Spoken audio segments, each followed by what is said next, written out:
Hello students, कैसे आप लोग। आई होप आप लोग अच्छे होंगे। स्टूडेंट्स, आज की वीडियो में हम बात करेंगे ट्रांसफार्मर के बारे में। इससे पहले जो है हमने ट्रांसफार्मर पे एक वीडियो कर चुके हैं।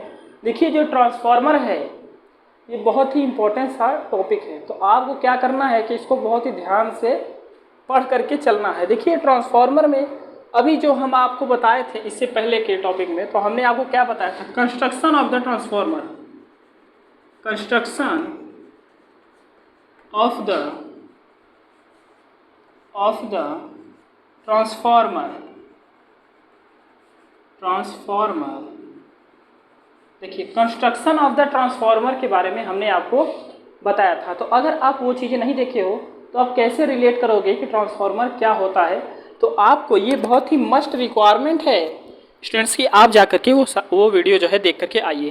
देखिए, इस वीडियो को समझने के लिए आपको बहुत कुछ चीज़ें ध्यान दे करके चलनी है, और वो क्या है। देखिए, आपको ध्यान देकर ये चलना है कि आपको सबसे पहले पढ़ना है कि फराडे लॉज ऑफ इलेक्ट्रोमैग्नेटिक, फराडे का नियम है, Faraday laws of electromagnetic induction. इनका जो लॉ है वो आपको जो है पढ़ के चलना है। अगर आप इससे देखिए, जो हमने मशीन पढ़ाया था आपको, तो वहाँ पर स्टूडेंट्स आप बहुत ही देखिए, आप सबसे पहले अगर ये लेक्चर देखा करिए तो पेन और कॉपी के साथ देखा करिए, क्योंकि अगर आप ओरली देखोगे तो आपको समझने में बहुत ही ज़्यादा डिफ़िकल्टी होने वाली है। आई होप स्टूडेंट्स आपको ये सारी चीज़ें क्लियरली दिख रही होगी। तो ये सारी वीडियो समझने के लिए आपको क्या करना है कि पेन और कॉपी के साथ जो है देखना है। तो ज़्यादा देर न करते हुए चलिए स्टार्ट करते हैं। देखिए, यहाँ पर जो हमने आपको बताया कि यहाँ पे Faraday laws of electromagnetic induction, आपको इसलिए हमने बोल रहे हैं कि इंपॉर्टेंस है क्योंकि ये चीज़ें हम आपको पढ़ा चुके हैं। जब हमने मशीन का डिज़ाइन किया था तो सबसे पहले जो हम मशीन आपको पढ़ा रहे हैं वो अपने मॉड्यूल के हिसाब से पढ़ा रहे हैं कि आपको किस तरीके से रिप्रेजेंट करना है आपके समझने के तौर पे, क्योंकि ये सारी चीज़ें बहुत बेसिक हैं। अगर फराडे अभी हम आपको बताते तो इससे पहले तो समझ लीजिए, इसीलिए हमने आपको पहले ही बताया था कि Faraday laws of electromagnetic induction क्या है, लेंस का लॉ क्या है, इसी के अंदर में है ईडी करंट क्या है, हिस्टैरिसीस है। क्योंकि यहाँ पर इन सारी चीज़ों की अगर बात आएगी तो हम आपको वही चीज़ें रिलेट कराएंगे। तो आपको क्या करना है, आपको जाना है मशीन के लेक्चर में, इस चीज़ का वीडियो वहाँ दिया हुआ है, आप देखिए। हम आपको पढ़ाएंगे तो रिलेट कर देंगे, ऐसी बात नहीं है, बट वहाँ पर देखेंगे तो डीपली इन डेप्थ आपको वहाँ पर देखने को मिलेगा। तो कंस्ट्रक्शन ऑफ द ट्रांसफार्मर और Faraday loss of electromagnetic induction, अगर ये दो वीडियोस अगर आप हमसे ये रिलेट करके देखे होंगे तो आज का लेक्चर आपको समझ में बिल्कुल आने वाला है। देखिए, जो आज का लेक्चर है ये बहुत इंपॉर्टेंस होने वाला इसलिए है क्योंकि आज हम बात करेंगे वर्किंग ऑफ द ट्रांसफार्मर के बारे में, working principle of the transformer के बारे में, कि आखिर ये जो ट्रांसफार्मर है हमारे आसपास जो डिस्ट्रीब्यूशन ट्रांसफार्मर लगे हैं, क्योंकि आपके आसपास डिस्ट्रीब्यूशन ट्रांसफार्मर ही लगेंगे। अभी आप समझ नहीं पा रहे हो कि डिस्ट्रीब्यूशन ट्रांसफार्मर क्या है। अभी आगे आगे के सेमेस्टर में जब जाओगे आपके टॉपिक में सिलेबस में TDEP करके जो सब्जेक्ट आएगा, तो वहाँ पे सबस्टेशन जब पढ़ाए जाएंगे तो वहाँ पे बताए जाएंगे कि ये सारी चीज़ जो है किस तरीके से एक आपको वहाँ पे प्राइमरी डिस्ट्रीब्यूशन, सेकेंडरी डिस्ट्रीब्यूशन पढ़ाए जाएंगे, तो वहाँ भी बताया जाएगा कि ट्रांसफार्मर का क्या रोल है, क्या काम है। तो आई होप स्टूडेंट्स आप लोगों को ये अच्छी तरीके से दिख रहा होगा कि हम आपको जो चीज़ें यहाँ पे कराने वाले हैं। चलिए इसको हटाते हैं, अब हम बात करेंगे आज का जो टॉपिक है वो है working principle of the transformer. देखिए, आप बहुत बिजी होंगे, आपकी बिजी लाइफ में हम कुछ लेकर के आए हैं, तो आपको बहुत ध्यान से ये सारी चीज़ें दिखनी चाहिए, क्योंकि यहाँ पर जो चीज़ें हम आपको बताएंगे कॉम्पिटिशन से रिलेटेड, यहाँ पे आपको बहुत सारी चीज़ें देखने को मिलेंगी। बट आपके सेमेस्टर में अगर आप ये सारी चीज़ें टू द पॉइंट लिखने की कोशिश किया करिए, क्योंकि कहानियाँ लिखने से क्या होती है कि आप समझने में आपको प्रॉब्लम होगी और समझाने में प्रॉब्लम होगी। तो आपको क्या करना है, टू द पॉइंट लेकर के चलना है। तो रटने की यहाँ पे बात होने ही वाली नहीं है। देखिए, वर्किंग प्रिंसिपल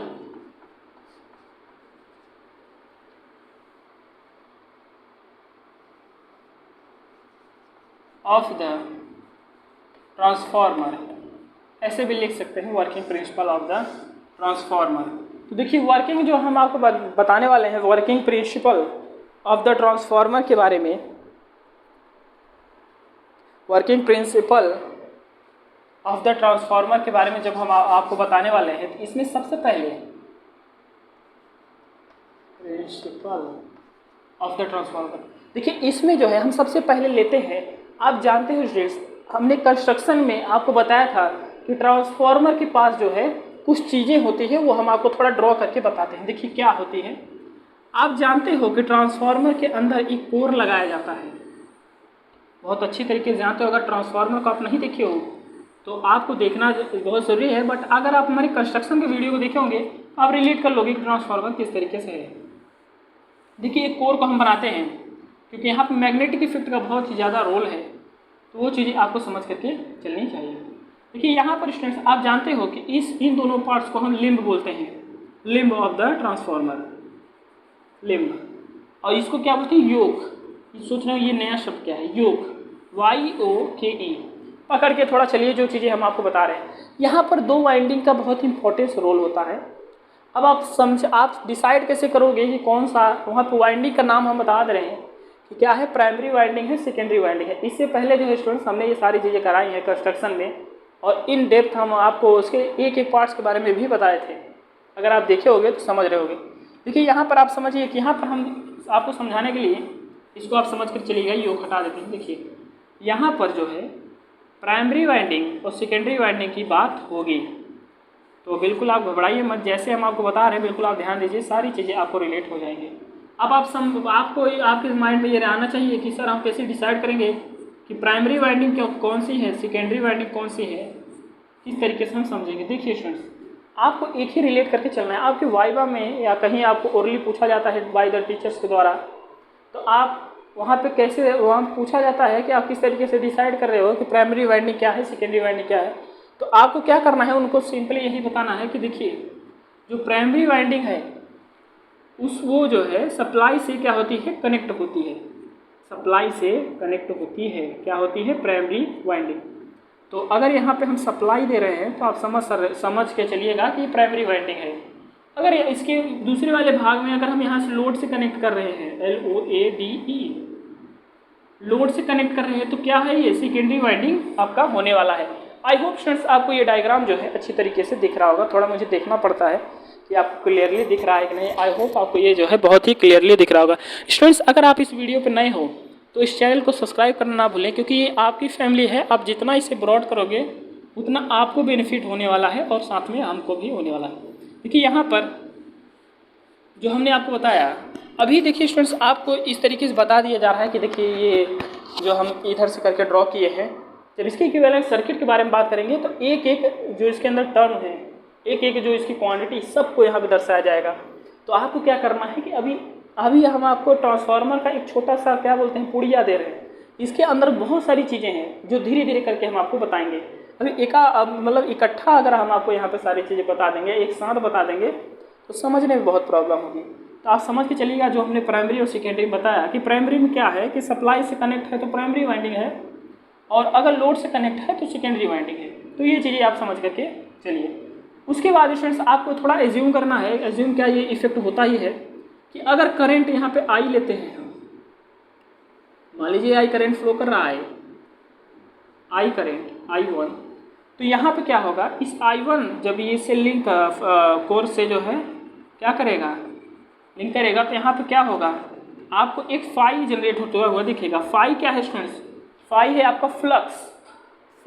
आई होप आप समझ रहे होंगे, फ्लक्स इज़ वेरी इंपॉर्टेंट, ये बहुत ही इंपॉर्टेंट है। अगर आप मेरे दूसरे वीडियो को देखे होंगे कि मैग्नेटिक, जो वहाँ पे हमने क्या बताया, मैग्नेटिक क्वांटिटियों को वहाँ पे बताया था कि आपका फ्लक्स क्या होता है, परमेबिलिटी क्या होती है, बहुत सारी वहाँ पे है। तो मशीन के सेकेंड वीडियो को आप देख करके आइए, मैग्नेटिक सर्किट जिस तरीके से हमने वहाँ पे आपको समझाया है, बहुत ही इंपॉर्टेंट लेक्चर है वो, तो आप उसको देख करके आइएगा। ये फ्लक्स यहाँ पे फ्लो करता है।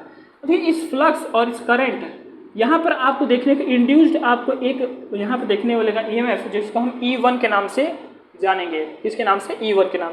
इस फ्लक्स के कारण सेकेंडरी में जो है क्या होने वाला है, इसीलिए इसका नाम जो है इंडक्शन है, बताएंगे अभी। तो देखिए ये जो है क्या होगा कि ये क्या नाम है, इस फ्लक्स के कारण यहाँ पर I2 करंट देखने को मिलेगा, बट I2 के कारण यहाँ पर क्या होगा कि आपको E2 EMF जो है देखने को मिलेगा। तो दो क्वांटिटी यहाँ पे, तीन क्वांटिटी हमने आपको थोड़ा सा दर्शाई है कि I1 E1, देखिए I1 है प्राइमरी वाले में, E1 है, समझ रहे होंगे आप, E2 है सेकेंडरी में दिखा रहे हैं हम, और जो है I2 है, और यहाँ पे आपका फ्लक्स है जो कि दोनों में दिख रहे होंगे आप, कॉमन है, दोनों में क्या दिख रहे हैं, कॉमन है। आई होप आप ये चीज़ें जो है समझ करके चल रहे हो। देखिए ये क्या है, मैग्नेटिकली देखिए दोनों क्या है, कंबाइन है, मतलब ये फ्लक्स जो है इसका रोल जो है प्राइमरी में भी है सेकेंडरी में भी है। तो ये चीज़ें आप थोड़ा ध्यान दे करके चलिएगा। इतनी चीज़ें हमने जो है कंस्ट्रक्शन के वीडियो में बात की थी, ये इसलिए बता रहे हैं ताकि थोड़ा सा आपको रिलेट हो सके ये सारी चीज़ें, थोड़ा सा आपको क्या हो कि रिलेट हो सके ये सारी चीज़ें। तो स्टूडेंट्स मैं साइड हो जा रहा हूँ, आप इसको बना लीजिए। देखिए यहाँ पे आप लिख सकते हो कि जब वाइंडिंग को हम कनेक्ट करते हैं AC सोर्स से, वहाँ पे जो हमने दिखाया वो AC सोर्स से कनेक्ट करते हैं, तो यहाँ पे क्या होता है, एक करंट फ्लो थ्रू इट, वहाँ पे करंट फ्लो होता है। अगर फ्लक्स जो है, जो करंट है वो लिंक करता है कोर से, तो वहाँ पे फ्लक्स सेटअप होगा जिसको हम E1 से दिखा रहे हैं, EMF इंड्यूस्ड होगा, फ्लक्स सेटअप होगा, तो वहाँ पे जो है उसके बाद EMF इंड्यूस्ड होता है जिसको हम प्राइमरी इंड्यूस्ड EMF कर रहे हैं E1। तो इतनी चीज़ें जो है आप भी समझ करके चलिए। तो आप सोच रहे होंगे सर आपने ये तो बताया, बट आपने जो यहाँ पर हेडिंग लिखा है कि working principle of the transformer, तो देखिए यहाँ पर ये ट्रांसफार्मर जो है ये एक वर्किंग प्रिंसिपल चलता है, उसको बोलते हैं Faraday laws of electromagnetic induction, Faraday's laws of electromagnetic induction. अब जो Faraday law of electromagnetic induction है उसके बारे में थोड़ी सी हम बातें करते हैं, क्योंकि अगर उसको नहीं समझेंगे तो आपको समझाने में बहुत ही प्रॉब्लम होगी, और आपको समझने में, हमें समझाने में और आपको समझने में प्रॉब्लम होने वाली है। तो ये जो प्रिंसिपल है, सबसे पहले आपको बुक मतलब आता है कभी भी आपके सेमेस्टर एग्जाम्स में, तो आप क्या लिखोगे कि ये किसके प्रिंसिपल पे काम करता है, Faraday's laws of magnetic induction, electromagnetic induction के लॉस पर काम करता है। अभी स्टूडेंट्स आप थोड़ा सा कंसंट्रेट करके रहिएगा, क्योंकि हम आपको बताएंगे EMF equation of the transformer, जिसके अंदर हम बहुत सारी चीज़ें आपको बताएंगे। थोड़ा सा आप लास्ट तक बने रहिएगा। जब शुरू की वीडियो पढ़ाते हैं थोड़ा सा बेसिक लेकर के चलते हैं, ताकि आपको जो है रिलेट कर सको, आप थोड़ी सी भी नई नहीं लगनी चाहिए। तो Faraday laws of electromagnetic induction में जब कभी पूछा जाता है, तो आपको जानते हैं कि फैराडे लॉ को अगर हमें यहाँ पे EMF ही आपको जनरेट करना है, तो अगर वो ही जनरेट करना है तो कुछ चीज़ें रिक्वायरमेंट होती हैं।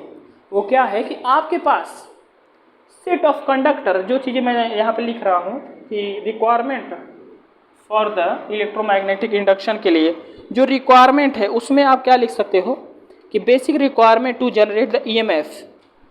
देखिए basic requirement to generate the EMF, basic requirement to generate the EMF। अब जो स्टूडेंट्स आप यहाँ पे जो आपका बोर्ड है UPVT, वो थोड़ा सा हिंदी में है, तो आपको क्या करना है कि जो चीज़ें मैं बोल रहा हूँ तो हिंदी में ही बोल रहा हूँ, तो थोड़ा सा आप रिलेट करके चलिए।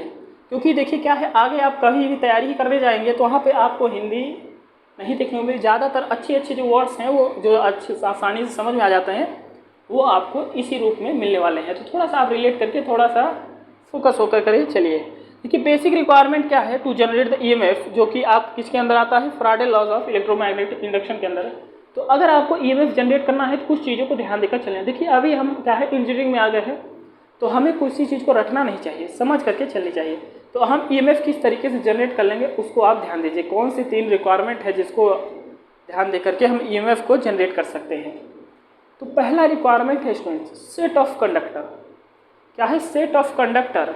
दूसरा है मैग्नेटिक फील्ड आपके पास होनी चाहिए, set of conductor, magnetic field आपके पास होनी चाहिए, और relative motion between this two things, relative motion आपके पास होनी चाहिए।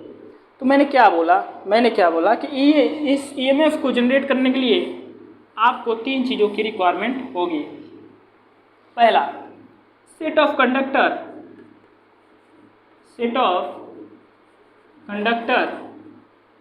मतलब आपको क्या है, कंडक्टर का कोई सेट लेना है, कंडक्टर आपके पास होना चाहिए।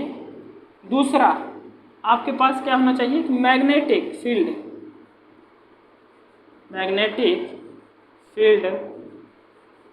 उसके बाद लास्ट आपके पास क्या है, रिलेटिव मोशन। Relative motion. आप स्टूडेंट्स अगर आपको याद होगा तो हमने जो आपको फैराडे फर्स्ट लॉ बताया था तो क्या बताया था, whenever a relative motion between the, जब कभी रिलेटिव मोशन होता है किसके किसके बीच में, सेट ऑफ कंडक्टर के बीच में और मैग्नेटिक फील्ड के बीच में, तो वहाँ पर an EMF will be induced, मतलब वहाँ पर जो है एक ईएमएफ आपको इंड्यूस्ड होता हुआ दिखेगा। तो आई होप आप ये चीज़ समझ रहे होंगे कि फैराडे का जो पहला लॉ है वो क्या बोलता है, वो ये तीन ही चीज़ पे काम कर रहा है कि आपके पास सेट ऑफ कंडक्टर होना चाहिए, मैग्नेटिक फील्ड होना चाहिए और relative motion between the in two things, जो कि आपका लास्ट में रिजल्ट क्या देगा, ईएमएफ देने वाला है। तो अगर इस चीज़ को मैं लिखूँ, थोड़ा सा आपके लिए लिख ही देते हैं तो ताकि आपको समझने में प्रॉब्लम ना हो। देखिए अब हम आपको वर्किंग बता रहे हैं तो फैराडे लॉ पे ये वर्किंग हो इसका होगा ही। और ईएमएफ जो हम आपको बताएंगे तो ईएमएफ जनरेट है, ईएमएफ ऑफ इक्वेशन की बात करेंगे ट्रांसफार्मर के, तो ये तो पहले समझ लें ईएमएफ कैसे जनरेट होता है। हालांकि हम पहले तो समझ चुके हैं बट जो स्टूडेंट्स हमारे अभी नए हमको ज्वाइन किए हैं वो अभी ये नहीं जानते हैं कि हम ये चीज़ें जो है आपको पढ़ा चुके हैं। तो आपको क्या करना है, ये सारी चीज़ें समझ करके चलनी है। चलिए अब आपको बाद में ये भी समझना है किस तरीके का ईएमएफ यहाँ पे जनरेट हो रहा है, क्योंकि ईएमएफ दो तरीके से जनरेट किए जाएंगे, स्टैटिक्स ईएमएफ, एक है आपका डायनामिक्स ईएमएफ। तो स्टैटिक्स ईएमएफ क्या है, स्टैटिक्स इंड्यूस्ड ईएमएफ क्या है, डायनामिक इंड्यूस्ड ईएमएफ क्या है, उन सारी चीज़ों के बारे में हम बात करेंगे। देखिए स्टैटिक्स अभी जो हम आपको बता रहे थे कि फैराडे का जो पहला लॉ है, थोड़ा फैराडे के बारे में हम कुछ बता देते हैं तो उसके बाद हम थोड़ा इस टॉपिक पे आएंगे, क्योंकि इसमें फैराडे का बहुत इंपॉर्टेंस रोल है। तो अगर हम फैराडे के बारे में बात करेंगे, थोड़ा जल्दी देख लेते हैं। Faraday laws of electromagnetic induction, electromagnetic induction के बारे में अगर हम बात करें स्टूडेंट्स, तो यहाँ पर हम देख सकते हैं कि जो Faraday laws of electromagnetic induction है, इसमें आपको क्या ध्यान देना है कि जब कभी, तो हम थोड़ा अंग्रेजी में लिखते हैं, whenever द रिलेटिव मोशन, जब कभी रिलेटिव मोशन होता है, थोड़ा मैं हिंदी में बोल देता हूँ, आप थोड़ा इसको रिलेट करके चलेगा। whenever the relative motion between the set of conductor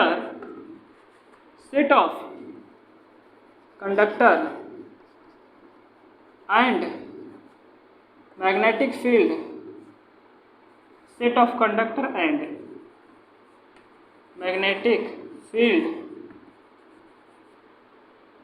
then an EMF will be induced, तब जो है आपको एक EMF जो है वहाँ पर इंड्यूस्ड इन अ कंडक्टर, तो वहाँ पे जो है आपको EMF इंड्यूस्ड होता हुआ दिखेगा, किसमें, कंडक्टर में। तो ये जो है फैराडे का पहला इसका नाम है, आप इसको समझ कर ही चलिएगा। देखिए यहाँ पर आपको कुछ चीज़ें देखने को मिल रही होगी, क्या मैंने वहाँ क्या बोला था, ईएमएफ जनरेट करने के लिए कुछ चीज़ें इंपॉर्टेंस होती हैं। क्या है, सेट ऑफ कंडक्टर दिख रहा है आपको, मैग्नेटिक फील्ड दिख रही है और रिलेटिव मोशन दिख रहा है। यही तीन चीज़ें स्टूडेंट्स, यही तीन चीज़ें जो है आपको ज़रूरी होती है क्या, ईएमएफ को जनरेट करने के लिए। तो एकदम बेसिक से पकड़ करके चलिए, बहुत इंपॉर्टेंट होने वाला है ये ट्रांसफार्मर। अगर आप खोल के देखोगे तो आगे ऐसे वर्ड्स वहाँ दिए गए हैं जिसको समझने के लिए आपको बहुत ही बारीकी से पढ़ना पड़ेगा। तो जिस तरीके से हम आपको पढ़ा रहे हैं आप उस थोड़ा सा रिलेट करके चलिए, सारी चीज़ें मिलेंगी बट टाइम पे मिलेंगी। इकट्ठा आपको थोड़ा सा मिलने में प्रॉब्लम है, क्योंकि इकट्ठा अगर ठोक देंगे तो आपको समझने में प्रॉब्लम यहाँ पर होने वाली है। तो चलिए इसके आगे देखते हैं। देखिए यहाँ पर जो हमने अभी इससे पहले कहा कि एक तो आपको ये ध्यान देना है स्टूडेंट्स, दूसरा फैराडे का जो सेकंड लॉ है वो क्या बोलता है उसके बारे में थोड़ी सी हम बात कर लेते हैं, जिसको स्टूडेंट्स कई इस तरीके से भी जानते हैं, E = -n d∅dt। अब ये जो माइनस आया है वैसे कि E = n d∅dt होता है, बट ये माइनस जो है आपका लेंस के नियम से आ गया है। आप समझ रहे होंगे लेंस का नियम मैंने आपको पढ़ा है, तो लेंस का नियम आप पढ़ के आइएगा। हम आपको फैराडे का सेकंड ये बता रहे हैं किस तरीके से होता है। देखिए ये आप थोड़ा नोट कर सकते हो कि the rate of change of the flux is directly proportional to the induced EMF. इसी को हमें लिखना है, तो द रेट ऑफ, क्या लिख सकते हैं, the rate of change of flux is directly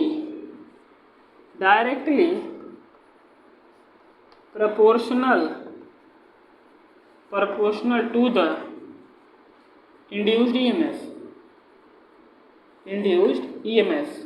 अब सोच रहे होंगे सर ये किस तरीके से आप लिख दिए हो। देखिए यहाँ पर ध्यान देंगे आप कि dt से ये क्या है डिवाइड, तो क्या इसको रेट समझ करके चलिए कितने टाइम पे ये है, तो क्या है rate of change of flux. थोड़ा इस फार्मूले को ध्यान दीजिए कि मैं किस तरीके से बोल रहा हूँ कि E equal to directly proportional है किसके, d∅dt की। यही चीज़ें थोड़ी हमने अंग्रेजी में बना करके लिखी है कि the rate of change of क्या चेंज हो रहा है, फ्लक्स, जो कि डायरेक्टली प्रोपोर्शनल है किसके, इंड्यूस्ड ईएमएफ के, इंड्यूस्ड ईएमएफ की। यही चीज़ अब प्रोपोर्शनल हट जाता है तो n आ जाता है, n आ जाएगा स्टूडेंट्स, d∅dt हो जाएगा। जब लेंस सिम लगाते हैं तो ये आपको फार्मूला देखने को मिल जाता है। तो इतनी चीज़ें आपको रिलेट करके चलनी है। तो लेंस का नियम क्या है, ये आप जो है थोड़ा मेरा पुराना वीडियो देख करके आइएगा, पुराना नहीं है, इसी का पीछे वाला लेक्चर है, तो आप थोड़ा रन करके आइएगा। तो आई होप आपको ये क्लियरली जो है स्टूडेंट देख रहा होगा। अब हम थोड़ा चलते हैं, एक थोड़ा इंपॉर्टेंट टॉपिक के बारे में बात करते हैं कि ट्रांसफार्मर में स्टैटिक्स इंड्यूस्ड ईएमएफ होता है कि डायनामिक्स इंड्यूस्ड ईएमएफ होता है। तो ये स्टैटिक्स इंड्यूस्ड ईएमएफ क्या है और डायनामिक इंड्यूस्ड ईएमएफ क्या है, इसके बारे में हम बात करते हैं। हम देखते हैं इसके आगे। यहाँ पर आपको एक चीज़ ध्यान देनी है कि ये चीज़ें जो यहाँ पे हमने लिखा E equal to minus N d∅dt, इसी को आगे रिलेट करके हम आपको बताएंगे कि E इक्वल टू जो है माइनस V, ये आपको ध्यान दे के चलना है, किस तरीके से बताएंगे आपको वोल्टेज। चलिए अब हम बात करते हैं, जैसा कि हमने आपको बोला कि सर ट्रांसफार्मर जो है, इसको थोड़ा अवरेज कर लेते हैं। सर जो ट्रांसफार्मर है, वर्किंग प्रिंसिपल के बारे में बात कर रहे हैं, तो आप इस टॉपिक को अपनी कॉपी में नोट करके चलिएगा। इसीलिए हमने बोला था कि आप कॉपी में सारी चीज़ें लिख करके चलें। तो अभी तक हमने सबसे इंपॉर्टेंट फार्मूले को यहाँ पर लिख दे रहे हैं, लिखवाया कि E equal to minus N d∅dt। चलिए इतनी चीज़ें आप समझ कर चलिए। एक फार्मूला लिखा है E equal to minus V, ये भी आप ध्यान देकर चलिएगा। चलिए यहाँ पर हम जो बात कर रहे थे स्टूडेंट्स कि यहाँ पर ट्रांसफार्मर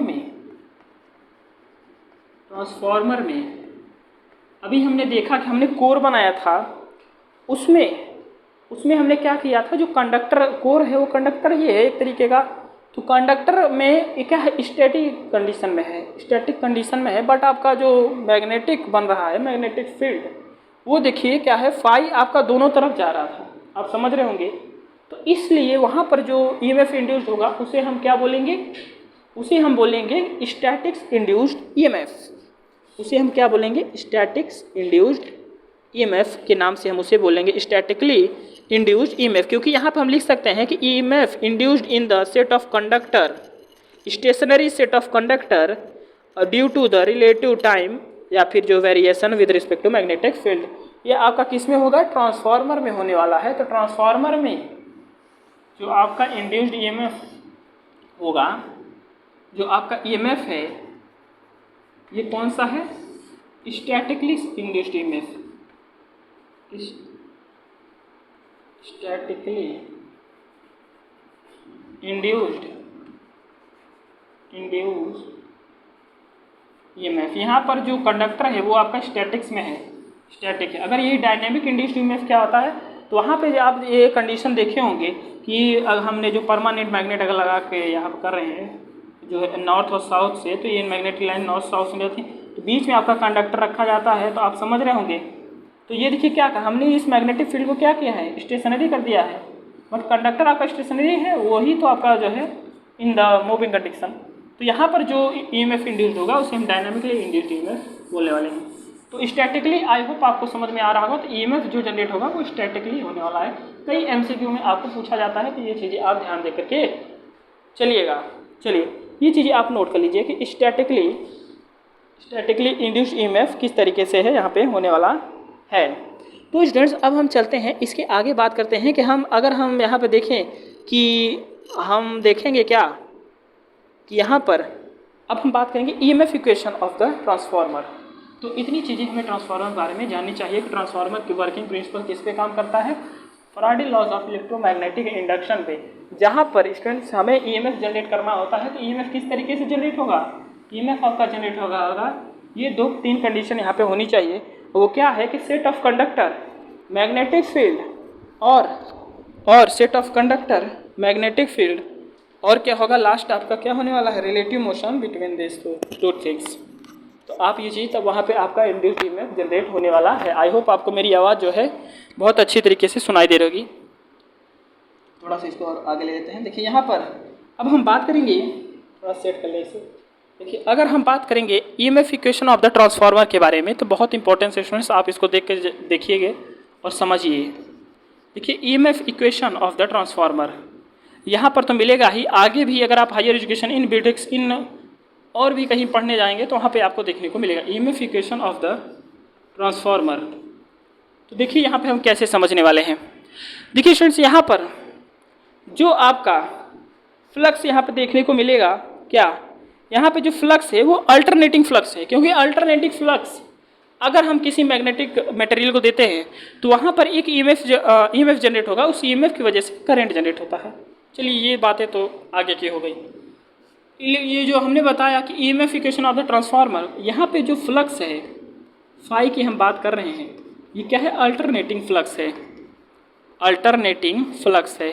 अगर आप BEE पढ़ के आ रहे हैं अल्टरनेटिंग फ्लक्स, देखिए हमने जो है एक सीरीज कराया है AC फंडामेंटल के नाम से, आप जाइए प्लेलिस्ट में देखिए, वहाँ बहुत ही अच्छी तरीके से हमने AC के बारे में एक एक पॉइंट के बारे में हमने बात किया है। तो आप वो चीज़ें जाइए और देख करके आइएगा, फिर ये चीज़ें समझिएगा।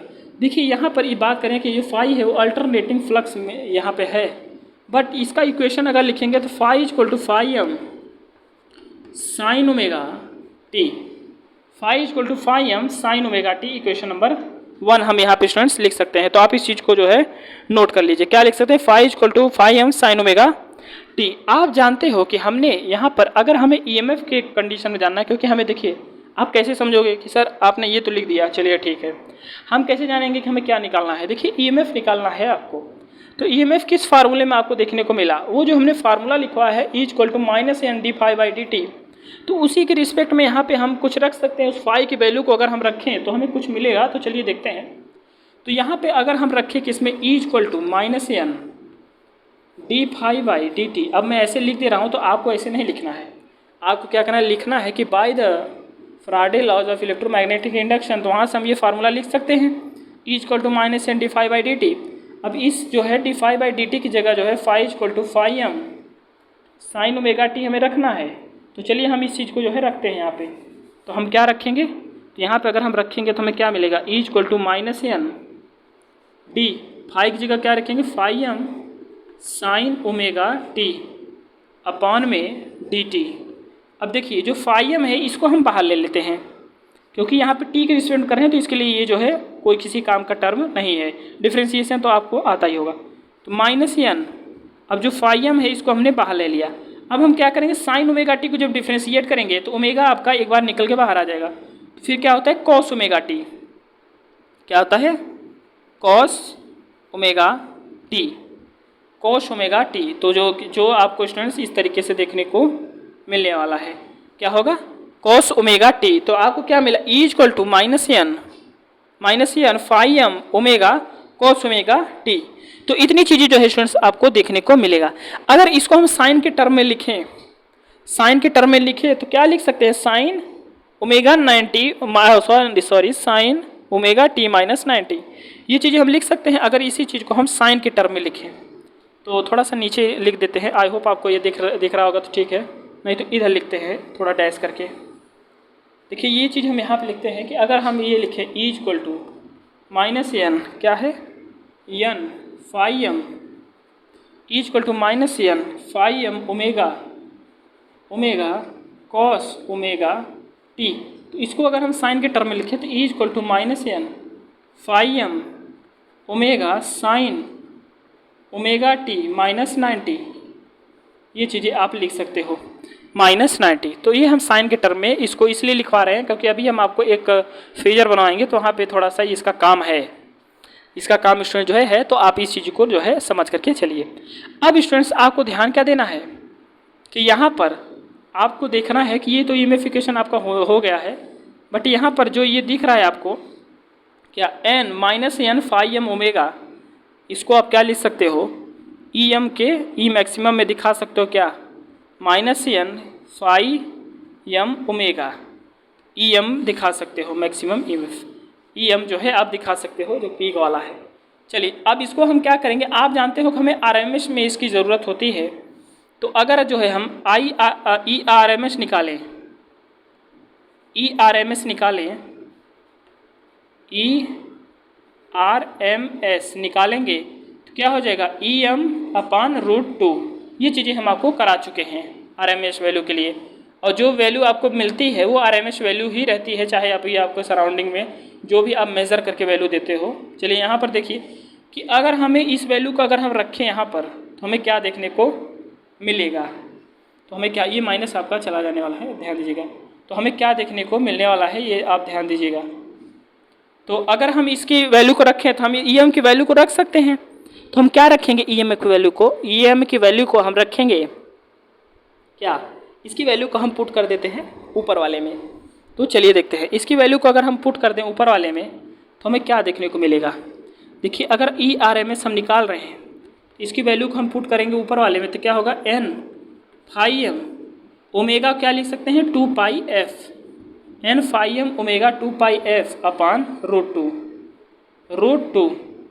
अब देखिए जो आपका यहाँ पे वैल्यू मिलने वाली है क्या, थोड़ा इधर देख लेते हैं। देखिए जो वहाँ पे आपको वैल्यू मिली है क्या, ERMS थोड़ा स्टूडेंट देख लेते हैं आपको क्लियरली दिख रहा है कि नहीं। तो जी बिल्कुल आपको क्लियरली दिख रहा है। हम देखते हैं E इक्वल टू वहाँ पे क्या है, N/m 2πf। तो हमें क्या करना है, 2π/√2 को बाहर ले लेना है, और हम वहाँ पे क्या बचेगा, N/mf। अब देखिए इसको अगर हम सॉल्व करेंगे 2π/√2 तो आपको मिलेगा 4.44 N/mf। ये चीज़ें स्टूडेंट जो है आपको ध्यान देनी है। ERMS का वैल्यू ये आपको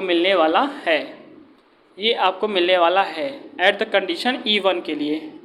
आप इसको समझ करके चलिएगा, E1 के लिए हमने यहाँ पर जो है निकाला है। तो इसको आप लिख सकते हो, अभी जो हम ये फाइंड कर रहे हो E1 के लिए ही कर रहे हैं। तो आप ध्यान दीजिएगा इस चीज़ को स्टूडेंट जो है आप लिख सकते हो 4.44 E1 के लिए लिख रहे हैं, तो ये आपका टर्म भी जो है N1 हो जाएगा। तो अगर हम E1 के लिए लिखें तो हम इस तरीके से लिख सकते हैं, अभी डिसाइड नहीं करेंगे E1 के लिए लिखें N1 के लिए। अगर हम E1 के लिए लिखेंगे तो इस तरीके से लिख सकते हैं, E1 इक्वल टू 4.44 N/m/f। तो इस चीज़ को स्टूडेंट्स आप नोट कर लीजिए। तो हम इसको थोड़ा हटाए तो थोड़ा इधर जगह जो है बचेगी। तो यहाँ पर जो N है वो क्या है आपका, number of turn in the primary winding, क्योंकि N1 नाम दे दिए हैं। और यहाँ पे जो φm है वो क्या है, अल्टरनेटिंग फ्लक्स मैक्सिमम, और जो आपका F है वो क्या है, फ्रीक्वेंसी है। तो स्टूडेंट्स ये चीज़ें जो है आप समझ करके चल सकते हो। अब यहाँ पर हमने जो फ्लक्स आपको पढ़ाया था, फ्लक्स, तो फ्लक्स हमने आपको वहाँ बताया था फ्लक्स क्या होता है कि आप लिख सकते हो, क्योंकि मैग्नेटिक फील्ड डेंसिटी जब हमने आपको बताई थी तो B इक्वल टू क्या बताया था, φA। तो यहाँ से अगर फ्लक्स लिखोगे तो क्या लिखोगे, φ इक्वल टू B.A। तो यहाँ पे अगर फ्लक्स की वैल्यू रख दोगे तो एक इक्वेशन आपको और भी मिलने वाला है। वो क्या मिलेगा, अगर हम E1 के रिस्पेक्ट में बात करें तो E equal to 4.44 N1 B.A/f। ये इक्वेशन भी आपको देखने को मिलेगा। तो सारे इक्वेशन को आप स्टूडेंट्स नोट कर लीजिए। हम इसको हटाते हैं, चलिए इन सारी इक्वेशन को आप नोट करके रख लीजिए। तो चलते हैं इसके आगे हम बात करेंगे। अब इसके आगे जो हमारा सबसे इम्पोर्टेंट टॉपिक होने वाला है वो क्या होने वाला है, चलिए उसके बारे में हम बात करते हैं। देखिए यहाँ पर स्टूडेंट्स अगर हम समझें कुछ चीज़ें जो हमें आपको समझानी है, जो हमने आपको बोला था कि हम आपको यहाँ पे एक ग्राफ कराएंगे, उस चीज़ को चलिए ध्यान से समझते हैं। एक ग्राफ हम आपको कराने वाले थे, तो वो ग्राफ क्या था, थोड़ा हम उसके टर्म में लिख लेते हैं। यहाँ पर जो चीज़ें वो क्वांटिटी हमने पढ़ाई है, एक आपको पढ़ाया फाई के टर्म में, phi equal to φm sin omega t, एक इक्वेशन हमने ये कराया। दूसरा हमने जो है यहाँ पे कराई थी क्या, ये वाली E equal to minus EV, नहीं इसको पहले हम लिखेंगे किसमें, इस वाले में E1 के लिए। अगर हम E1 की बात करें तो हम क्या लिख सकते हैं, -n φm ओमेगा, इस साइन के रिस्पेक्ट में हमने क्या लिखा था, ओमेगा t माइनस 90, क्योंकि यहाँ पर हम थोड़ा सा आपको एक फिगर बना के दिखाएंगे। फिर हम बात कर रहे हैं कि E जो है किसके इक्वल था, -v के, वो भी हमने आपको लिख करके बताया था। ये N1 के कंडीशन में बात हो रही है।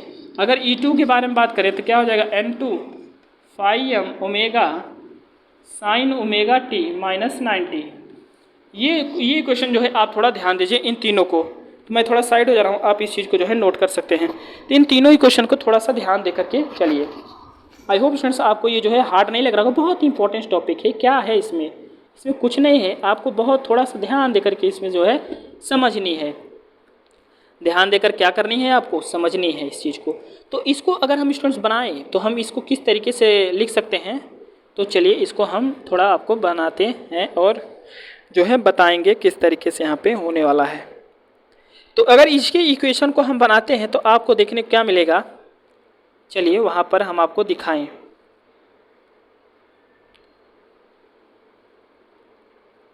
तो इस चीज़ को हम हटा दें स्टूडेंट्स, आप इन सारी चीज़ों को नोट कर लीजिएगा। देखिए यहाँ पर इक्वेशन को अगर हम यहाँ पे जो हम आपको बताने वाले हैं उस पर ध्यान दीजिए। जो हमने यहाँ पे तीनों इक्वेशन को कराया, एक ग्राफ हम आपको बनाएंगे यहाँ पे, थोड़ा उस पर जो है ध्यान दीजिएगा। क्या होने वाला है वो ग्राफ कि यहाँ पर स्टूडेंट जो फाई दिखा रहे हैं हम, फाई अगर हम यहाँ पर लें phi equal to phi M sine omega T, इतनी चीज़ें आप समझिएगा। थोड़ा मैं उधर जल्दी में लिख दिया हूँ तो इसलिए थोड़ा स्पष्ट में लिख देते हैं। Phi equal to phi M sine omega T. तो देखिए इस क्वांटिटी को अगर यहाँ से ले रहे हैं तो आपको दूसरी क्या ईवन आपको किस फेज में मिलने वाला है, minus N phi M omega sine omega minus ये दिख रहा है आपको जो 90 डिग्री ओमेगा माइनस 90 डिग्री। आपको आई होप स्टूडेंट्स आपको ये चीज़ें दिख रही होंगी। तो इसको हमें कहाँ लेना है, इसके नीचे क्या लेंगे हम, ईवन। ये क्वांटिटी आपको देखने को मिलेगी आगे। अब स्टूडेंट्स आपको दिख रहा होगा जो ई लिए हैं हम, E equal to minus V. अब माइनस है अपोजिट डायरेक्शन, तो ये क्या इस एक्सिस से अपोजिट डायरेक्शन में जा जाएगा माइनस। यहाँ पर हम क्या लिख सकते हैं, सॉरी थोड़ा मेरा माइक जो है नीचे चला गया है। तो आई होप आपको ये थोड़ा सा क्लियरली दिख रहा होगा। तो देखिए स्टूडेंट्स ये जो आपको दिख रहा है कि साइन ओमेगा टी माइनस 90, तो देखिए इस क्वांटिटी के रिस्पेक्ट में, ये लैगिंग में हमने इसको दिखा रहे हैं, हम इसको इसके रिस्पेक्ट में दिख रहा है आपको नीचे की तरफ ई। अब देखिए जो हमने यहाँ पे दूसरा लिखा E equal to minus V. अब माइनस वी है इसलिए जो है इसके ठीक अपोजिट में वी दिखाएंगे हम, क्योंकि यहाँ पे लिखे थे E equal to minus V, तो यहाँ पे जो दिखाएंगे माइनस वी यहाँ पर। अब देखिए दूसरे में क्या है, E two equal to minus N two phi M, ये भी जो है इसी के नीचे जो है आपको ई टू देखने को मिलेगा। तो स्टूडेंट्स यही चीज़ हम आपको कराना चाहते थे। जब हम आपको ट्रांसफार्मर के फेजर में को बताएंगे तो ये चीज़ें वहाँ पे डायरेक्ट देखने को मिलेगी, E1 E2 साथ में चलेंगे, ये चीज़ें आपको देखने को मिलेंगी। तो यहाँ से ये सारी चीज़ें रिलेट करती हैं, तो इसको आप जो है नोट कर सकते हो। अब हम थोड़ा बात कर लेते हैं टर्न रेशियो के बारे में। टर्न रेशियो के बारे में जो कि बहुत इंपॉर्टेंस आपका रोल प्ले करता है। अभी तक हम कुछ क्वांटिटियों के बारे में बात कर रहे थे, जैसे कि क्या वो क्वांटिटियाँ क्या हैं, हम चलिए थोड़ा देख लेते हैं। अभी तक जो जितनी क्वांटिटी हम ट्रांसफार्मर में बात किए हैं वो सारी क्वांटिटियाँ क्या है, देखिए यहाँ पर वो क्वांटिटियाँ हैं। देखिए V1 V2 E1 E2 और E1 E2 के बारे में मैंने बात किया, N1 N2 और I1 और I2। ये जो है हमारे कुछ क्वांटिटियाँ हैं। ये चीज़ें हमने आपको बताई कि E1 V1 V2 E1 E2 phi I1 I2 N2 N1 और यहाँ पे फाई भी आपको देखने को मिलेगा। तो इन्हीं के बीच में हम अगर टर्न रेशियो को देखें, टर्न रेशियो, तो हमें क्या देखने को मिलने वाला है। टर्न रेशियो को स्टूडेंट्स अगर हम देखें तो हम क्या लेंगे, हमें क्या करना है, इन टर्न रेशियो को अगर हमें समझ करके चलना है। थोड़ा मेरा माइक जो है नीचे हो गया है, थोड़ा इसको सेट कर लेते हैं। देखिए यहाँ पर अगर हम इसके आगे देखें इसके टर्न रेशियो को, तो हमें किस तरीके से ये सारी चीज़ें समझ करके चलनी है। तो चलिए इसके बारे में थोड़ा सा देख लेते हैं। देखिए यहाँ पर स्टूडेंट्स थोड़ा माइक को सेट कर लें। देखिए टर्न रेशियो, अगर हम यहाँ पे टर्न रेशियो लिखना चाहिए ना, तो रेशन लिखे हैं टर्न रेशियो। आई होप आपको क्लियरली ये चीज़ें दिख रही होंगी। थोड़ा सा मैं देख लेता हूँ, ये सारी चीज़ें आपको जो है स्टूडेंट्स क्लियरली दिख रही हैं। तो यहाँ पर अगर हम टर्न रेशियो के बारे में बात करें, जिसको हम एन से दिखाते हैं, अभी यह एक टर्न रेशियो है, दूसरा ट्रांसफार्मर रेशियो है, वो सारी चीज़ें हम आपको बताएंगे। देखिए अगर टर्न रेशियो के बारे में बात करें तो आप क्या लिख सकते हो कि अगर n इक्वल टू हमें लिखना है तो n equal to E1 E2 equal to N1 N2 N1 N2 हो गया, और आपका क्या है V1 V2। दूसरा अगर आप करंट लिखोगे तो करंट में थोड़ा सा रिलेशन चेंज I2 I1, यही चीज़ें आपको थोड़ा ध्यान दे करके करंट के फॉर्म में थोड़ा आपको ध्यान दे करके चलना है। तो ये चीज़ें जो है स्टूडेंट्स आप क्या कर सकते हो, नोट कर सकते हो, ये चीज़ें जो है आप नोट कर सकते हो। तो E1 E2 V1 V2 N1 N2 और I2 I1, ये चीज़ें जो है टर्न रेशियो है। अब एक है आपका ट्रांसफॉर्मेशन रेशियो, जिसको हम K से जो है दिखाते हैं। ट्रांसफॉर्मेशन रेशियो वो चीज़ें क्या है उनके बारे में चलिए हम थोड़ा बात कर ले। देखिए जो ट्रांसफॉर्मेशन रेशियो है, ट्रांसफॉर्मेशन रेशियो उसके बारे में थोड़ा हम इसे भी हम बात करें। इसको आप नोट कर लीजिए फ्रेंड्स, आई होप आपको ये क्लियरली जो है दिख रहा है। देखिए अगर हम बात करें ट्रांसफार्मर रेशियो, थोड़ा हमें दोनों जगह देखना पड़ता है कि आपको ये सारी चीज़ें क्लियरली दिख रही हैं कि नहीं, ऐसा ना हो हम यहाँ पे लिख दें आपको उधर दिखाई ना दे रहा हो। देखिए इसको के से जो है स्टूडेंट्स दिखाते हैं, इनके बीच में हम आपको एक बेहतरीन सा रिलेशन बताएंगे, बट थोड़ा सा इसकी क्वांटिटी को नोट कर लेते हैं। तो इतनी चीज़ें हमने यहाँ पे पढ़ी थी, तो उसके रिस्पेक्ट में हमने टर्न रेशियो यहाँ पे लिखा। अगर हम ट्रांसफॉर्मेशन रेशियो को देखें, जिसको हम के से दिखा रहे हैं स्टूडेंट्स, के से दिखा रहे हैं, हम उसे क्या लिख सकते हैं, हम उसे लिख सकते हैं क्या,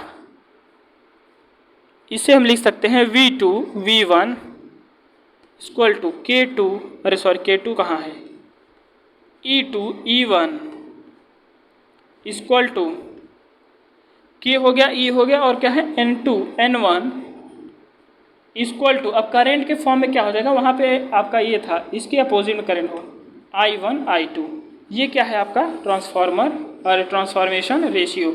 अगर आप जो है टर्न रेशियो और ट्रांसफार्मर रेशियो के बीच में रिलेशन थोड़ा सा हम देखें तो हमें थोड़ा सा यहाँ पे इनवर्सली रिलेशन यहाँ पे देखने को मिलेगा स्टूडेंट्स। क्या मिलेगा, इनवर्सनली रिलेशन देखने को मिलेगा। तो चलिए उस रिलेशन के बारे में थोड़ा सा हम बात करते हैं। देखिए इनवर्सनली रिलेशन आपको देखने को मिलेगा, तो इसको हटाते हैं। ये चीज़ें आपके एसएससी में बहुत अच्छी तरीके से पूछी जाती हैं और आपके सेमेस्टर में वाइवा में हर जगह धक मतलब हर जगह जो है पूछा आपको जाएगा। क्या देख रहे थे कि टर्न रेशियो, जो हमने बताया था कि टर्न रेशियो ट्रांसफॉर्मेशन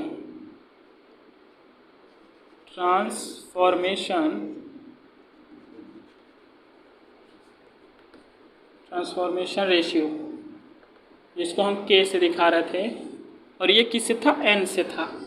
तो देखिए जो एन होता है वो आपका 1/k होता है। एन मतलब टर्न रेशियो, के मतलब ट्रांसफार्मर रेशियो। इसीलिए जो क्वांटिटी आपको दिखाई जा रही थी वो इनके कंडीशन किस तरीके से अपोजिशन में थी, थोड़ा सा आप रिलेट करके चलिएगा और समझिएगा। तो आई होप फ्रेंड्स आपको ये चीज़ें समझ में आएगी। अब हम बात करेंगे ट्रांसफार्मर में दो चीज़ों का एक आपको पढ़ाया जाता है, स्टेप अप ट्रांसफार्मर और स्टेप डाउन ट्रांसफार्मर। उसके बारे में हम थोड़ा बात कर लेते हैं, क्योंकि इस टॉपिक में इस वाले वीडियो में हम उस चीज़ को रखना चाहते हैं। क्योंकि अभी जो आगे का, ये मत समझिएगा कि ये जो है ट्रांसफार्मर का लास्ट वीडियो है। ट्रांसफार्मर पूरा सीरीज है, अभी उसके सीरीज को हम आपको केवल समझ लीजिए कि अभी इनिशियल पॉइंट बता रहे हैं। अभी इसके अंदर ऐसे टॉपिक्स हैं जिसको समझने में आपको बहुत ही फोकस्ड वे में ध्यान देकर चलना होगा। थोड़ी सी भी लापरवाही करेंगे तो समझ नहीं पाएंगे। तो यहाँ पर हम जो बता रहे थे आपको, क्या हम बता रहे थे स्टेप अप और स्टेप डाउन ट्रांसफार्मर के बारे में, स्टेप अप और स्टेप डाउन के बारे में, स्टेप डाउन के बारे में। देखिए जो आपका स्टेप अप है, इसमें क्या करना है कि हमें उस वोल्टेज को, जो वोल्टेज है हमें कहीं न कहीं जो कंज्यूमर है वो चाहता है कि हमें स्टेप अप करके वोल्टेज मिले। मतलब आप समझ करके चलिए कि जो वोल्टेज जैसे हम यहाँ पे दे रहे हैं कम वोल्टेज, मगर प्राइमरी में कम दे रहे हैं, सेकेंडरी में हमें ज़्यादा चाहिए। तो उस कंडीशन में जो आपकी एन है वो प्राइमरी में कम होने वाली है और सेकेंडरी में ज़्यादा होने वाली है। तो इस स्टेप अप कंडीशन में हम क्या लिखेंगे कि जो आपका N2 है वो बड़ा है N1 से, और जो आपका V2 वोल्टेज भी मिल रहा है वो बड़ा मिल रहा है किसके, V1 से।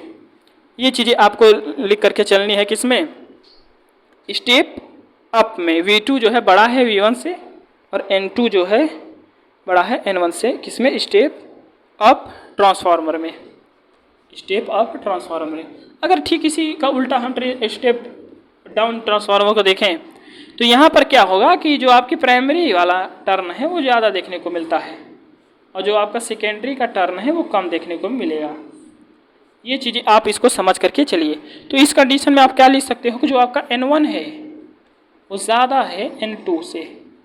ये चीज़ें आप समझ करके चलते हो। तो इनका काम हमें बहुत ही उपयोग रहता है इन ट्रांसफार्मरों का, क्योंकि हमें जब कभी पावर स्टेशन से हमारा जो पावर जनरेट हुआ है बहुत ही हाई बल्क पावर वहाँ पे जनरेट की जाती है, बल्क वोल्टेज आपको जनरेट किया आपके घरों तक पहुँचाने के लिए, डिस्ट्रीब्यूशन करने के लिए। क्योंकि हमारी जो अभी ट्रांसमिशन है वो दो चीज़ों में डिवाइड रहती है। एक आपका जो हमारा जो है पावर का जो हम ट्रांसमिशन करते हैं वो दो चीज़ों में है कि आपका ट्रांसमिशन सिस्टम में आ जाता है, एक आपका जो है डिस्ट्रीब्यूशन में आ जाता है। तो डिस्ट्रीब्यूशन में जो आपका आता है उसमें जो है जब हमें वोल्टेज कम वोल्टेज, जैसे हम जो कंज्यूमर हैं हमारे लिए 440 वोल्ट या हमारे लिए इतना जो है 415, ये बहुत ही कम, इतनी चीज़ें जो है हमें रिक्वायरमेंट होती है। हम जो कंज्यूमर हैं, हम और आप जो अपने घरों में उपयोग करते हैं, तो उस चीज़ को किस तरीके से केवी से वी में, किलो वोल्ट से वोल्ट में लाने के लिए जो हमें आवश्यकता पड़ती है वो हमारा कहीं न कहीं जो है स्टेप डाउन रहता है, कहीं में बढ़ाना रहता है, तो स्टेप अप हम रखते हैं। That is the very importance, this two things is very importance. तो आप इसको मार्क करके चल सकते हो। तो इसमें मैं इतनी चीज़ें समझने के लिए आपको बताया, थोड़ा इनकी ये ध्यान दीजिएगा कि N1 कितना है, N2 कितना है, ये चीज़ें आप थोड़ा समझ करके चलिएगा। N1 है तो स्टूडेंट्स ये स्टेप अप स्टेप डाउन का कॉन्सेप्ट आपको समझ में आया होगा। अब हम चलते हैं, थोड़ी सी बात कर लेते हैं एक बहुत ही इंपॉर्टेंट ऑब्जर्वेशन के लिए, क्योंकि ऑब्जर्वेशन कराना तो बनता है। चलिए कराते हैं। देखिए ऑब्जर्वेशन, इससे पहले हमने आपको क्या बताया, एक ऑब्जर्वेशन देख लेते हैं जाते जाते, क्योंकि ये इसके बाद रिलैक्स लेंगे। देखिए अगर एक ऑब्जर्वेशन हम देखें तो यहाँ पर इस ऑब्जर्वेशन में आपको हम प्राइमरी ईएमएफ सेकेंडरी ईएमएफ के बीच में एक रिलेशन बताएंगे, E1 E2 के बीच में। E1 को हम क्या लिख रहे हैं, 4.44 फाई NF, इधर क्या लिख रहे थे, 4.44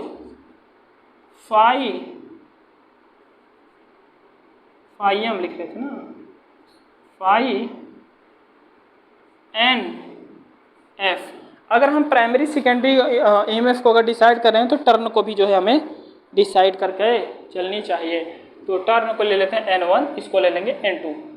तो देखिए स्टूडेंट्स, आपको समझ करके क्या चलना है, इसकी मैग्नीट्यूड को आप देखिए, इसकी मैग्नीट्यूड में आपको कोई डिफरेंस देखने को मिल रहा है क्या, इस चीज़ को आप समझ करके चलिए। अच्छा अभी नहीं समझ में आ रहा है तो चलिए थोड़ा सा इसको और चेंज करते हैं। मान लीजिए आपको ये समझने में थोड़ी प्रॉब्लम हो रही है, तो कुछ थोड़ा सा ट्रांसलेट करके चलते हैं। इस E1 को स्टूडेंट्स हम इस फॉर्म में लिख सकते हैं, E1 N1 को इस तरफ लेंगे, डिवाइड में आ जाएगा 4.44 फाई F। और इस तरीके से हम इसको भी लिख सकते हैं क्या, E2 N2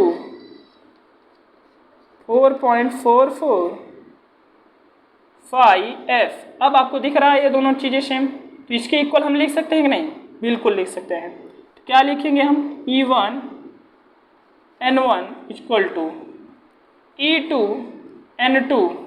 ये चीज़ें आप समझ रहे, इससे हमें क्या समझ मिलता है कि सर जो हमारा टर्न है क्या है, EMF पर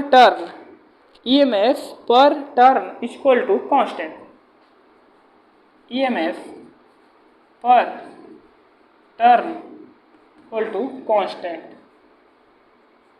ये आपको समझ करके इसमें चलना था।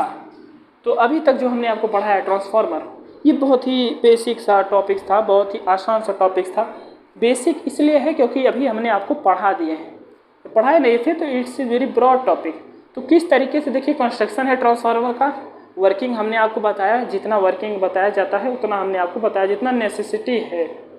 हम अपने आपको शुरू में ही क्लियरिफाई कर दिया था जब हम मशीन शुरू कर रहे थे तभी हमने आपको बताया था कि यहाँ पे रटाया नहीं जाएगा। एक एक क्वांटिटी के बारे में बताई जाएगी कि किस तरीके से आपका ई क्या है, एन क्या है, एफ क्या है, और जितनी भी सारी क्वांटिटियाँ हैं रटनी नहीं है, क्योंकि मशीन सेकेंड में जाएंगे तो ये सारी चीज़ें हवा हो जाने वाली हैं। और आगे अगर आप रटोगे तो आगे आप इसके अंदर डेप्थ में कहीं काम ही नहीं कर पाओगे। तो इन प्रैक्टिकल के रूप में और थियोरी बहुत ही रिलेट करके आपको चलनी चाहिए। तो यहाँ पर जो हमने बताया ऑब्जर्वेशन, इसको आप ध्यान दीजिए। ट्रांसफार्मर में कंस्ट्रक्शन किस तरीके से हमने आपको बताया था, वहाँ पर आज जो हमने आपको वर्किंग प्रिंसिपल बताया, इस पर ध्यान दीजिए। आने वाले वीडियोस में बहुत सारे टॉपिक्स हैं जो हमें आपको बतानी है। इक्विवेलेंट सर्किट क्या है, फेज़र क्या है इस ट्रांसफार्मर का, जो कि बहुत इंपॉर्टेंस होने वाला है। और उस फेज़र को समझना इट्स वेरी डिफ़िकल्ट, मतलब डिफ़िकल्ट तो नहीं होना चाहिए, बट नए स्टूडेंट्स के लिए जो अभी इन चीज़ों पर ध्यान नहीं दे रहे हैं उनके लिए बहुत ही डिफ़िकल्ट होने वाला है। तो स्टूडेंट्स, मैं ये होप करता हूँ कि आप अच्छे से पढ़ रहे होंगे, अपनी पढ़ाई को अच्छे से कर रहे होंगे। अगर आप इस वीडियो पर नए हैं तो चैनल को सब्सक्राइब करना ना भूलिए, क्योंकि ये चीज़ें आप पढ़ाने में काफ़ी मेहनत लगती है। थोड़ा सा भी मेहनत नहीं लगेगा आपको सब्सक्राइब के बटन को दबाने में। तो अच्छे से रहिए, मस्त रहिए। आगे का नेक्स्ट वीडियो इंतज़ार करिए। ये आपका क्या नाम है कि ट्रांसफार्मर का सेकेंड लेक्चर है। आने वाले बहुत सारे लेक्चर जो है ट्रांसफार्मर के बेस पे होने वाले हैं। जब तक ऑटो ट्रांसफार्मर तक नहीं पहुंच जाएंगे तब तक आपको ये चलता रहेगा। तो ट्रांसफार्मर आपको ऐसा बताएंगे कि आपको दोबारा कहीं पढ़ने की ज़रूरत नहीं पड़ेगी। तो मस्त रहिए, अच्छे से रहिए। चलिए, थैंक यू फॉर दैट।